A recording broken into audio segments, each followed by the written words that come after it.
Dates வச்சு simple interest கணக்கு போடணுமா? வாங்க, ஒரு நிமிஷத்துல எப்படி ஈஸியா சால்வ் பண்றதுன்னு பார்க்கலாம். இந்த டேட்ஸ் வர்ற கணக்குனாலே ஒரே கன்ஃபியூஷனா இருக்கா? Don't worry. இத நாம ஜஸ்ட் ஒரே நிமிஷத்துல சால்வ் பண்ணிடலாம். சரி, நாம இன்னைக்கு சால்வ் பண்ண போற அந்த சவால் என்னன்னு முதல்ல தெளிவா பாத்திரலாம். கேள்வி இதுதான். 1200 ரூபாய்க்கு வருஷத்துக்கு 8% வட்டியில ஜனவரி 15ஆம் தேதியிலிருந்து ஏப்ரல் 5ஆம் தேதி வரைக்கும் கிடைக்கிற சிம்பிள் இன்ட்ரெஸ்ட் எவ்வளோ? முக்கியமா இது ஒரு நான் லீப் வருஷம். ஓகே, இதுல பிரின்சிபல் அதாவது அசல் 1200 ரூபாய், வட்டி விகிதம் அதாவது ரேட் 8%, இது ரெண்டுமே நமக்கு நேரடியாவே கொடுத்துட்டாங்க. இப்ப வர்றதுதான் இந்த கணக்குலயே ரொம்ப ரொம்ப முக்கியமான ஸ்டெப்.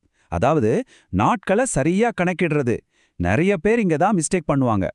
முதல்ல ஜான்வரி மாசம் 31 நாள்ல 15 நாளை கழிச்சிட்டா நமக்கு மீதி 16 நாள் கிடைக்கும். சரியா? அடுத்து பிப்ரவரி, இது லீப் வருஷம் இல்லைன்னு சொன்னதால 28 நாட்கள். மார்ச் மாசம் முழுசா எடுத்துக்கணும், சோ 31 நாட்கள். கடைசியா ஏப்ரல்ல 5ஆம் தேதி வரைக்கும் தான், அப்போ 5 நாட்கள். சோ எல்லாத்தையும் சேர்த்தா மொத்தம் 80 நாட்கள் வருது. நமக்கு வட்டி விகிதம் வருஷத்துக்கு 8%ன்னு கொடுத்திருக்காங்க. அதனால நாம கண்டுபிடிச்ச இந்த 80 நாட்களை வருஷமா மாத்தணும். அதுக்கு என்ன பண்ணணும்? சிம்பிள், 365ஆல வகுக்கணும். ஓகே, நமக்கு தேவையான எல்லா வேல்யூயும் இப்ப கிடைச்சிருச்சு. வாங்க ஃபார்முலால அப்ளை பண்ணலாம். சிம்பிள் இன்ட்ரெஸ்டுக்கான கோல்டன் ஃபார்முலா இதுதான். SI equals P into R into T divided by 100. Pனா பிரின்சிபல், Rனா ரேட், Tனா டைம். இப்போ நம்மகிட்ட இருக்கிற நம்பர்ஸை இதுல சப்ஸ்டிட்யூட் பண்ணி ஆன்சரை கண்டுபிடிக்கலாம். சோ Pக்கு பதிலா 1200, Rக்கு பதிலா 8, அப்புறம் Tக்கு பதிலா நாம கண்டுபிடிச்ச 80/365. எல்லாத்தையும் ஃபார்முலால கரெக்டா போட்டாச்சு.